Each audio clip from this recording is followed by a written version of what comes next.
पिछले भाग में आपने देखा कि विराट ने अपना शैतानी रूप लेकर ठाकुर विक्रम सिंह की गर्दन उखाड़ डाली थी। अति परेशान होकर विराट की मां मृदुल ने मंदिर से भगवान का आशीर्वाद लेकर एक अंगूठी लाई थी। अब आगे। हे प्रभु, मेरी इस कोशिश को सफल बनाइए। मेरे बेटे को फिर से पहले जैसा बना दीजिए। मंदिर से लौटने के बाद घर के अंदर कदम रखते ही उन्होंने विराट को ढूंढना शुरू किया। विराट अपने कमरे में बैठा था। वो अपनी बंदूक को साफ कर रहा था। मृदुला ने कमरे में प्रवेश किया। मृदुला ने धीमे स्वर में कहा, विराट, मैं मंदिर गई थी।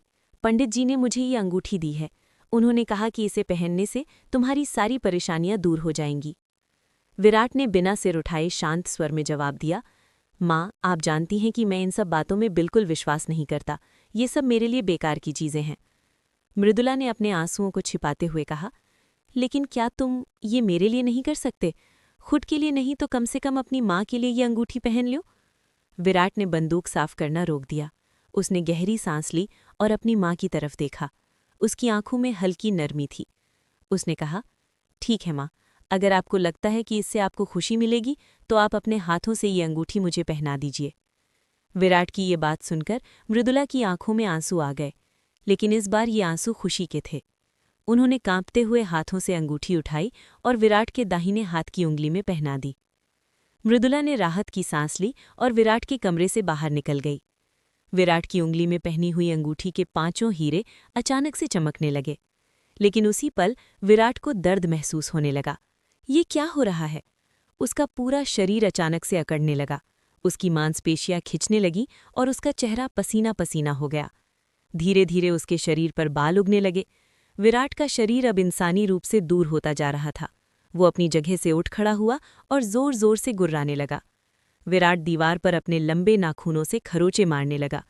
मृदुला अचानक इन आवाज़ों को सुनकर डर गई। उन्होंने धीरे धीरे दरवाजे के पास जाकर अंदर की ओर झांका। जो उन्होंने देखा वो उनके लिए किसी बुरे सपने से कम नहीं था। उन्होंने देखा कि उनका बेटा विराट अब इंसान नहीं रहा। उसका पूरा शरीर अब पूरी तरह से एक भयानक जानवर में बदल चुका था। मृदुला का मन डर से भर गया। उसके दिल में अब केवल एक ही सवाल था, ये मेरे बेटे के साथ क्या हो रहा है? क्या ये अंगूठी का असर है या कुछ और? वो समझ नहीं पा रही थी कि उन्हें क्या करना चाहिए। मृदुला डर और चिंता से भरी हुई तुरंत मंदिर के लिए निकल पड़ी। मंदिर पहुंचते ही उन्होंने पंडित जी को सारी बातें बताईं। मृदुला ने कांपती हुई आवाज में कहा, पंडित जी, मेरे बेटे विराट पर जरूर किसी शैतानी शक्ति का साया है। मैंने उसे अपनी आंखों से एक भयानक जानवर में बदलते देखा है। पंडित जी ने गंभीरता से मृदुला की बात सुनी। उन्होंने अपनी माला को घुमाते हुए कहा, ठाकुराइन जी, ये मामला बहुत गंभीर है। मैं आपकी मदद करने की पूरी कोशिश करूंगा, लेकिन इस प्रकार की शैतानी शक्तियां साधारण उपायों से नहीं जाती। पंडित जी की बात पूरी भी नहीं हुई थी कि तभी मंदिर के भीतर से एक गूंजती हुई आवाज आई, हाँ ठाकुराइन जी, आपके बेटे पर शैतानी शक्ति का साया है और ये साया कभी उतर नहीं सकता। मृदुला और पंडित जी दोनों चौंक गए। उन्होंने तुरंत आवाज की दिशा में देखा। मंदिर के कोने से एक लंबे कद का साधु धीरे धीरे बाहर आया। उसका चेहरा तेज से भरा हुआ था। उसने लाल वस्त्र पहने हुए थे। साधु ने मृदुला की तरफ देखते हुए कहा, मैं गुरु वरिष्ठ शास्त्री जी का शिष्य प्रबल हूं। मैंने आपके बेटे की दशा को पहले ही भांप लिया था।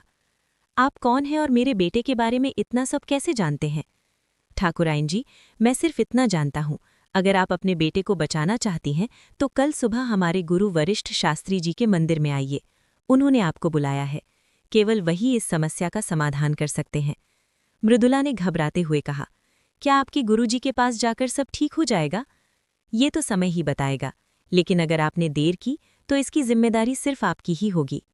मृदुला ने साधु की बातों को गंभीरता से लिया। उन्होंने पंडित जी की ओर देखा और पंडित जी ने सहमति में सिर हिलाया। मृदुला ने साधु से कहा, ठीक है, मैं कल सुबह आपके गुरुजी के पास जरूर जाऊंगी। मृदुला की और साधु के जाने के बाद पंडित जी को मंदिर के बाहर एक अजीब सी परछाई दिखाई दी। वो तुरंत गंगाजल का लोटा लेकर उस परछाई का पता लगाने के लिए मंदिर के बाहर आ गए। पंडित जी ने मंदिर के बाहर चारों ओर देखा, लेकिन वहां कोई भी नहीं था।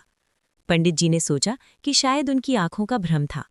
जैसे ही पंडित जी वापस मुड़ने लगे, उनके सामने अचानक विराट खड़ा था। विराट ने गहरी आवाज में कहा, तूने ही मेरी माँ को वो अंगूठी दी थी पंडित। अब देख, मेरे पीछे तेरा भगवान है और तेरे भगवान के बीच मैं खड़ा हूं। जा, अगर हिम्मत है तो अपने भगवान तक पहुँच कर दिखा। पंडित जी के डर के बावजूद अपने हाथों में लोटे से गंगाजल लिया और विराट के ऊपर फेंक दिया। विराट ने अपने हाथ के जरिए गंगाजल रोक दिया और गंगाजल विराट के हाथ पर लग गया।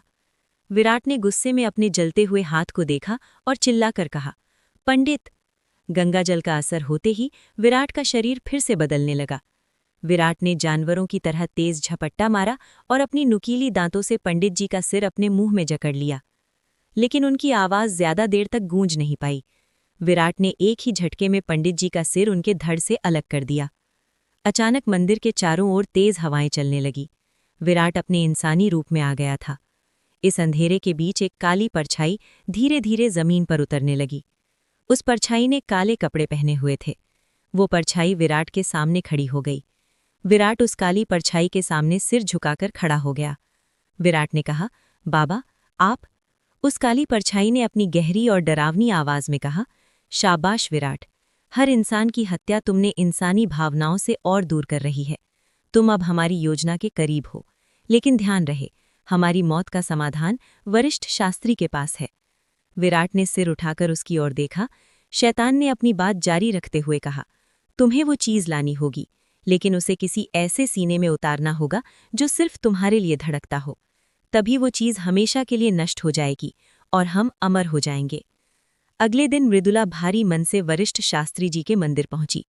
शास्त्री जी ने मृदुला को देखते ही कहा, आइए ठाकुराइन, मुझे पता था कि आप जरूर आएंगी। कहिए, आप क्या कहना चाहते हैं? वही सच दोहराना चाहता हूं जो मैंने कुछ सालों पहले आपके पति ठाकुर विक्रम सिंह को बता चुका हूं।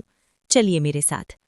शास्त्री जी ने मृदुला को एक गहरी और अंधेरी गुफा में ले गए। उनके हाथ में चलती हुई मशाल थी।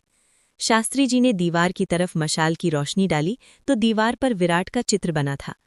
शास्त्री जी ने मृदुला की ओर देखा और कहा, ठाकुराइन, आपका बेटा नर्क पुत्र है। वो इंसान नहीं बल्कि शैतान की संतान है। मृदुला की आंखों से आंसू बहने लगे। उन्होंने रोते हुए कहा, नहीं, ये सच नहीं हो सकता। शास्त्री जी ने गहरी सांस लेते हुए कहा, आपको एक और सच्चाई बतानी है। आपको एक बेटी पैदा हुई थी, लेकिन शैतान के पुजारियों ने आपकी बेटी को मार दिया और उसकी जगह विराट को जगह दे दी। मृदुला ये सुनकर स्तब्ध रह गई। उसने कांपते हुए कहा, नहीं, ये सच नहीं हो सकता। शास्त्री जी ने एक चमकता हुआ खंजर मृदुला की ओर बढ़ाया। खंजर पर ओम अंकित था और वो दिव्य ऊर्जा से चमक रहा था।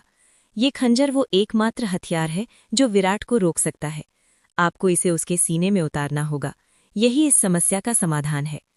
मृदुला ने खंजर को हाथ में लेते हुए और रोते हुए कहा, क्या आप एक माँ से उसके बेटे को मारने के लिए कह रहे हैं? वो आपका बेटा नहीं है ठाकुराइन, वो एक शैतान की संतान है। यदि आपने उसे नहीं रोका तो वो पूरी दुनिया को बर्बाद कर देगा। मृदुला भारी मन से खंजर को लाल कपड़े में लपेटकर घर पहुंची। घर में कदम रखते ही उन्होंने देखा कि विराट दरवाजे पर खड़ा होकर उनका इंतजार कर रहा था। जैसे ही मृदुला अंदर आई, विराट ने अपनी तीखी नजरों से उनकी ओर देखा और गंभीर आवाज में पूछा, माँ, ये लाल कपड़े में क्या है? मृदुला ने खुद को संभालते हुए शांत स्वर में कहा, ये मुझे वरिष्ठ शास्त्री जी ने दिया है। ये सुनते ही विराट की आंखें चौड़ी हो गईं। उसकी नजरें लाल कपड़े में लिपटे खंजर पर टिक गईं। विराट ने एक अजीब तरीके से जोर देकर कहा, माँ, ये मुझे दे दो। उसकी आवाज में भारीपन था। वो बार बार मृदुला से खंजर की मांग कर रहा था। माँ, ये मुझे दे दो, मुझे चाहिए। विराट ने 3 बार यही बात दोहराई, ये मुझे दे दो। मृदुला ये बात सुनकर मृदुला के हाथ से वो खंजर नीचे गिर गया। खंजर जमीन पर गिरने की आवाज गूंज उठी। विराट ने तुरंत खंजर को उठाया और उसे अपने हाथ में ले लिया। अचानक तेज हवाएं चलने लगीं और आसमान में काले बादल घिराए, जैसे दिन में रात हो गई हो। दूसरी ओर शास्त्री जी ने महसूस किया कि कुछ गलत होने वाला है। उनकी आंखों में चिंता थी और उन्होंने कहा, मुझे कुछ ठीक नहीं लग रहा है। कुछ बड़ा अनर्थ होने वाला है। मुझे हवेली जाना ही होगा। वहीं विराट ने खंजर अपने हाथ में लिया और मृदुला से कहा, मृदुला, तुम्हारी मौत ही इस शैतानी दुनिया में मुझे और मेरे बाबा को अमर कर देगी। अभी शास्त्री जी हवेली पहुंच गए और विराट से कहा, रुको विराट। शास्त्री जी की आवाज में गंभीरता थी। विराट ने हंसते हुए जवाब दिया, ओह, तो हमारा सामना आज ही हो गया शास्त्री? हाँ विराट, पहली और आखिरी बार। लेकिन कैसे मारेगा मुझे? ये खंजर तो मेरे पास है। विराट, तुम्हें मैं नहीं, तुम्हारा अहंकार मारेगा। तभी विराट ने अपनी शक्तियों का उपयोग करते हुए शास्त्री जी को अपने शक्तिशाली किरणों से बांध दिया और वो धीरे धीरे मृदुला की ओर बढ़ने लगा।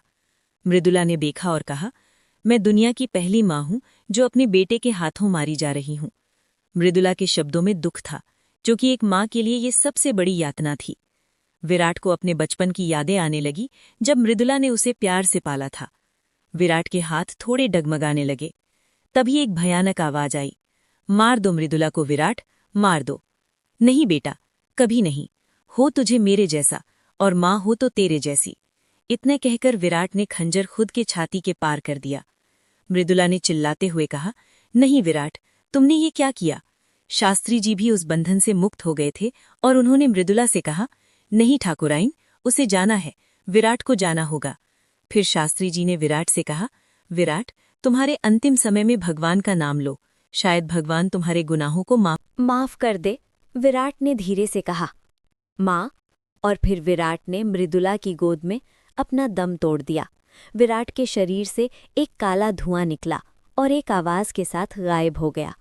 उस धुएं में से एक आवाज आई, मैं फिर आऊंगा। यदि आपको ये कहानी अच्छी लगी हो तो हमें सब्सक्राइब करें। हम जल्द ही एक और नई डरावनी कहानी लेकर आ रहे हैं।